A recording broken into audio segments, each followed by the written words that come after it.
മറിയ നീ വന്നൊന്നേ ഇരിക്കും. ഞാൻ പ്രാർത്ഥിക്കുവായിരുന്നേടി, എന്നാ ചെയ്യാൻ ഇപ്പൊ ഒരു സമാധാനമില്ല. 2 ദിവസമായിട്ട് ഉറങ്ങിയിട്ടില്ല. അല്ലെ കണ്ണ് നീ കണ്ടില്ലേ? 2 ദിവസമായിട്ട് ഞാൻ ഉറങ്ങിയിട്ടില്ല. അത്ര സമാധാനം ഇല്ലാത്ത അവസ്ഥയിൽ കൂടെ പോവാ. എല്ലാം എന്റെ മോന്റെ വിധി എന്ന് പറഞ്ഞാ മതിയല്ലോ.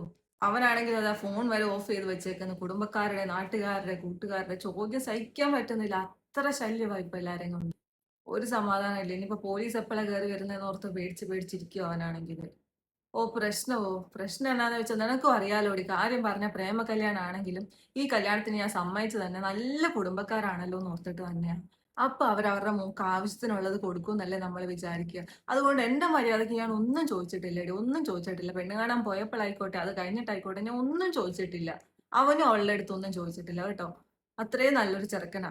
കല്യാണത്തിന്റെ അന്ന് ആ പെണ്ണ് വരുമ്പോ നീ വന്നതല്ലേ കല്യാണത്തിന്, നീ കണ്ടിട്ടുണ്ടാവുമല്ലോ. ഇതിനേക്കാളും കുഞ്ഞൊരു കമ്മലിട്ട് ഒരു കുഞ്ഞു മാല ഇട്ടാ പെണ്ണ് വന്നേക്കുന്നത്. എനിക്ക് ആകെ അങ്ങ് നാണക്കേടായി പോയെടി. എത്ര ആൾക്കാർ കാണുന്നതാ.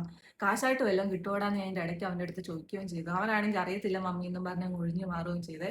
എന്നിട്ട് രാത്രിയില് നമ്മൾ മാത്രമായപ്പോ ഞങ്ങൾ 3 പേര് മാത്രമേ ഉള്ളൂ. അത്താഴം കഴിക്കാൻ നേരത്താ. ഞങ്ങൾ 3 പേരല്ലേ ഉള്ളൂ. അപ്പൊ പിന്നെ വേറെ ആരും കേൾക്കത്തില്ലല്ലോ. അവൾക്ക് നാണക്കേടൊന്നും ഇല്ലല്ലോ എന്ന് വിചാരിച്ച് ഞങ്ങൾ 3 പേര് മാത്രം ഉള്ളപ്പോഴാണ് ഞാൻ ചോദിക്കുന്നത്.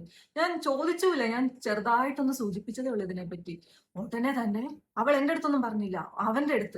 അവന്റെ അടുത്ത് ചാടിക്കയറാൻ ചെന്നു. എന്താ അമ്മ ഇങ്ങനെ ചോദിക്കുന്നത്, എന്നോട് സ്ത്രീധനം ചോദിക്കുന്നത്, എന്തൊക്കെയോ പറഞ്ഞു അവന്റെ അടുത്ത്. പിന്നെ ഇവര് തമ്മിൽ ഭയങ്കര വഴക്കായി. ഞാൻ ഇടപെടാൻ ഒന്നും പോയില്ല. എന്തായാലും ആവട്ടെ എന്ന് വിചാരിച്ചു.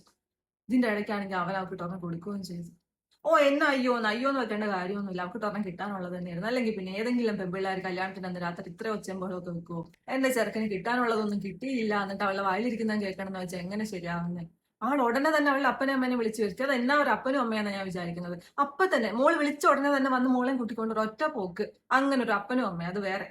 എന്നിട്ട് പോലീസ് കേസ് കൊടുക്കും, ഡിവോഴ്സ് കേസ് കൊടുക്കും, എന്തൊക്കെയോ പറഞ്ഞ് എന്റെ മോനെ ഭീഷണിപ്പെടുത്തിയിട്ട് ഇറങ്ങിപ്പോയത്. ആർക്കറിയാം എന്നാ കാണിക്കാൻ പോകുന്നു. ഇതിപ്പോ 2 ദിവസമായി പോയിട്ട് ഇതുവരെ ഒന്നും ആയിട്ടില്ല. അവൻ വിളിച്ചിട്ടാണ് അവൾ ഫോൺ എടുക്കുന്നില്ല എന്നാ പറഞ്ഞത്. ഇനി ഇതെന്താവുമെന്ന് ആർക്കറിയാം. ആകെ സമാധാനം ഇല്ലാത്ത ഒരവസ്ഥയാ.